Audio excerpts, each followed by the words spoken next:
जाऊयात, कारण शरद पवार हे सुद्धा आता या ठिकाणावरून रवाना होताना आपण पाहतो आहोत।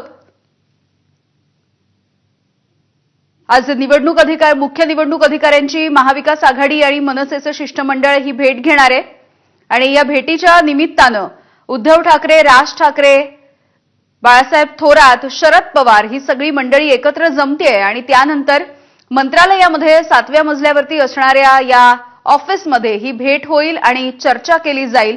यासाठी सध्या उद्धव ठाकरे शिवालयमध्ये पोहोचलेत, मात्र शरद पवार हे वायबी चव्हाण सेंटर इथून निघताना बघायला मिळतात।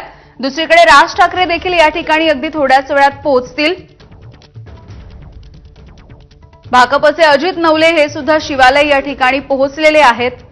यासोबतच शिवसेनेचे महत्वाचे नेते असतील, संजय राऊत असतील, अनिल परब असतील, मिलिंद नार्वेकर हे सगळे या ठिकाणी पोहोचलेले आपण पाहतोय आणि अगदी थोड्याच वेळात हे शिष्टमंडळ, एक नव्हे तर 2 शिष्टमंडळ आहेत आणि केंद्रीय निवडणूक आयोगाच्या संदर्भात देखील बोललं जाईल आणि राज्य निवडणूक आयुक्तांची देखील भेट होईल।